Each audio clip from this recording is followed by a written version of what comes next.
Սահմանազատման հետ կապված որևէ բան այս պահին Տավուշում իրականացում է, թե չէ, այսինքն այդ գործընթացը սահմանափակվել է այնքանով, որքանով որ արվել է, թե հիմա աշխատանքներ կան։ Այնքանով որ արվել է, հիմա կոնկրետ ոչ մի աշխատանք չկա, ոչ մի process գործընթաց չկա։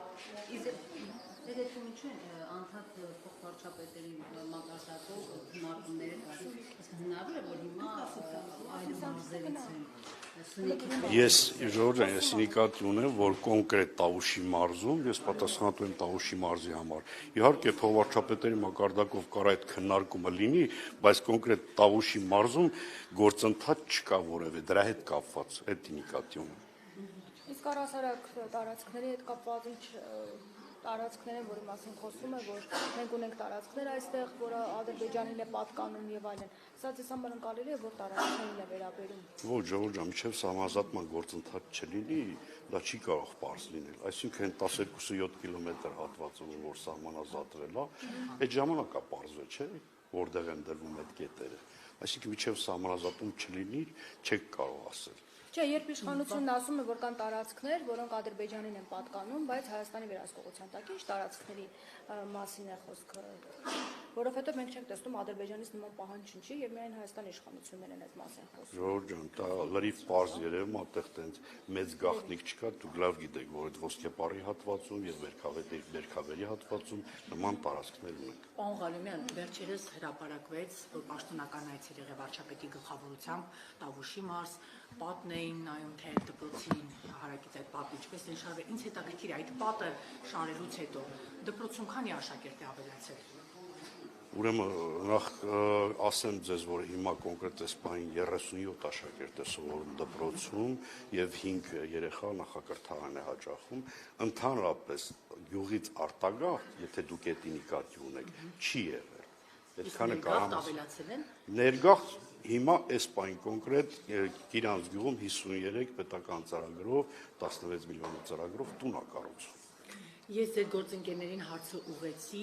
նաև ձեզ եմ ուզում ուղղեմ, մենք տեղեկություններ ենք ստացել այն մասին, որ մոտ 2-3 ամիս առաջ դուք ձեր գոլեգաների Գեղարքունիքի մարզպետի հետ, որից հետ նաև ձեզ հետ եղել Կոտայքի մարզպետը, գնացել եք Սևանի ափին խնջույքի եք մասնակցել, խնջույքը ուրախացել է, բայց ըստ էության երևի գինովցել եք արդեն երեկոյան եւ հնչել են կրակոցներ։ Ինչ է եղել։ Անկեղծ ասած, սպասի։ Լավ, կներեք, այդ ասեմ, որ այդ տեղեկությունը լրիվ անհեթեթություն է։ Իրավապահները վերադասնի զեկուցել են, ես հավաստի տեղեկություն։ Ուրեմն, եթե հավաստ տեղեկություններ ունեք, ես էլ ձեզ հավաստիացնում եմ, դուք Երևակայի մեր քաղաքական թիմին լավ չեք ճանաչում, եթե նման դեպքեր եղել, մենք բոլորս պատժված կլինենք։ Դուք սրանից տարիներ առաջ անտառում դեպք տեղ ունեցավ, անտառապահին բռնել էիք, որ գողության հետ այնքան էիք վազե քաղաքացու հետևից ձեր մեքենայով եւ արդյունքում այո վթարի էր ենթարկվել մեքենայով, լավ մեքենան վարել էիք իր մեքենայի հետևից, հա, արդյունքում վթարի էր ենթարկվել, մահացել էր քրեական վարույթներ կան։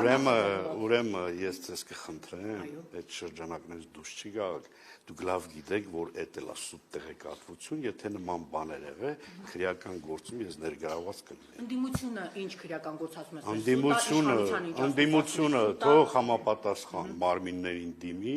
ես ստանամ իմ պատիժը հասանելիք։ Դուք այսինքն մտավախություն չունեք, որ իրավապահները վերադասնեն Ոչ թե մտավախություն չունեմ, նման դեպք չի եղել, խնդիրը սրանում է կայանում։ Պարոն Ղալեմյան, գնեք, ձեր նշանակումը արդյոք ԽՑԲ-ի արդյունք չէ։ Ինչ առումով։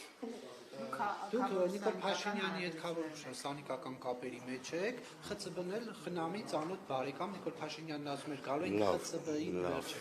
Ես խնդրեմ այդ տրամաբանությունից դուրս գաք։ Եթե իմ կենսագրությունն նայեք, ես վերջ տարին մենակ 11 տարվա բանկային համակարգի ստաժ եմ ունեցել, որից 9 տարին կառավարիչ։ Այսինքն դե ունեցող կա։ Ես ձեր հարցին պատասխանեցի, որ ոչ։ Ես չեմ ինքն առաջադրվել, ինձ առաջադրել են մեր քաղաքական թիմի ընկերները եւ ես նշանակվել եմ մարզպետ, ավելացնելու ոչինչ չունեմ։ Պարոն Ղալեմյան, բեռնատարների բարոյները հիմնականում Տավուշի մարզում են, այսպես իրենց բողոքի ակցիան արել։ Հիմա ինչ վիճակ է, մեքենաները կանգնած են, ինչ խնդիրներ կան, որպես մարզպետ գնացել եք խոսել։ Որպես մարզպետ ես տեղեկացված եմ եղել, ամեն 10 րոպե զանգել են տվյալ տարածքից տեղեկատվություն են տվել։ ոչ մի խնդիր չի առաջացել, խաղաղ մարդիկ կանգնած են եղել ուղղակի ճանապարհի եզրին, այսինքն ճանապարհ չի փակվել, երբ որ տրվել է Մեհեր Գրիգորյանի գրությունը, իրենց է փոխանցվել, որ բանակցություններ են գնում Ռուսաստանի Դաշնության հետ այդ ժամկետների փոփոխության, մարդիկ թողել են հեռացել։ Պարոն Ղալումյան, իսկ քանի որ ձեր մարզում Պարտադիր այդքան մոտիկնիկ չէ, որ պայծեք է։ Քանի որ Նիկոլ Փաշինյանը պարբերաբար հայտարարում է, որ կան ադրբեջանական տարածքներ, որոնք վերահսկում է նաև Հայաստանը, հիմա ես ուզում եմ իմանալ Տավուշում կան տարածքներ, որոնք հայկական վերահսկողության տակ են, բայց Ես այդ հարցին պատասխանել եմ։ Քանի քառակուսիով չեմ կարող ասել։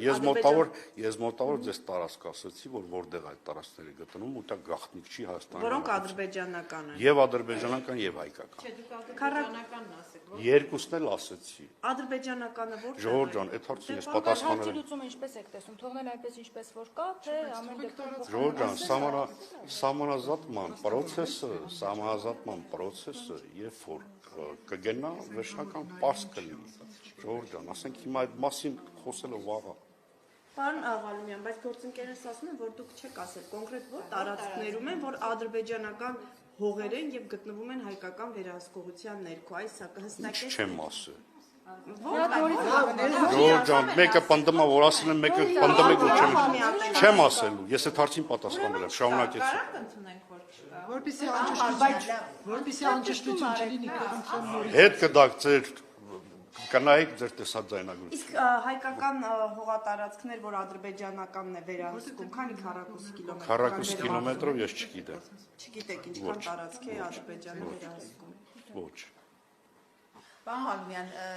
դուք նախորդ Կիրակի պատարագին էիք մասնակցում, որը ֆեյք պատարագ է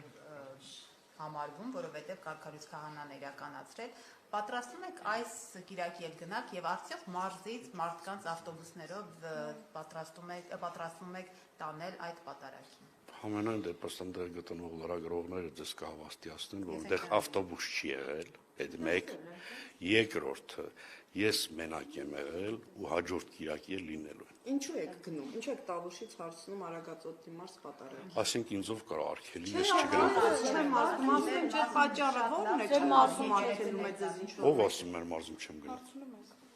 Ոնց մեր մարզում չեմ։ Ժողովուրդ ջան, ուրեմն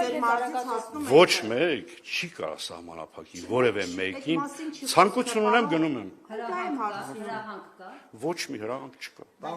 Եկեղեցու տարածքում չեք պատարագի ժամանակ, ես նկատեցի դուք դարպասից դրսում եք կանգնած։ Որովհետև եկեղեցի մտնել հնարավոր չէր, ինչ տարբերություն, եկեղեցից 5 մետր հեռու կանգնեի, թե 15։ Դուք գնացել կարող եք մտնել։ Ժողովուրդ ջան, դա իմ իրավունքն է։ Դա ձեզ չի վերաբերվում։ Ֆիզիկական ներկայություններ պետք է։ Ինչ առումով ֆիզիկական ներկայություն։ Որ այնտեղ ներկա լինեք, հանկարծ ձեր Ես ձեր հարց ինչ խոսակցություն պիտի գար։ Ում կողմից։ հրահանգվել էր, որ բոլորը այնտեղ լինեին։ Դա ձեր տրամաբանությունն է, որը որ իմինի հետ չի համընկնում։ Բայց եթե պատարակ է, ներշնչեք է մտնեիք որակեց այդ պատարակը, դուք փաստորեն պղծությանը մաս։ Մայրաթորը չի կարա պղծություն որակի այդ պատարակը, որովհետև այնտեղ հազարավոր մարդիկ են եղել, մայրաթորը իրավունքը չունի, մայրաթորը թող իր գործերով զբաղվի։ Իր գործը դա չի։ Դա իրավունքը եկեղեցիների Նովուզի կարող է քահանաների առօրակարգին համապատասխան չափորոշներով այդ իրագործելն է։ Այսինքն ձեր հարցադրումն այնա նշանակում, որ թե կալքավուց եղած քահանայա, լավ, հետ գնանք լայն մի կողմին, ով է կարգալույց արել այդ մարդուն։ Ով ձեռնադրել է։ Ով ձեռնադրել է, բա այդ մարդու հետ կապված այս վերջ իրադարձությունները, որ ոչ մի հարցի չի պատասխանում։ Որ վերջ իրադարձությունները կոնկրետ հարցերին չի պատասխանում, խախտելա կուսակցության բան ուխտը, ասենք այդ ամեն ինչը հաշվի չինք կարա կարգալույց անի քահանայի։ Ձեր գործը չէ, եկեղեցիներ։ Ուրեմն դա ինչը որ իմ գործն է, ես խոսում եմ։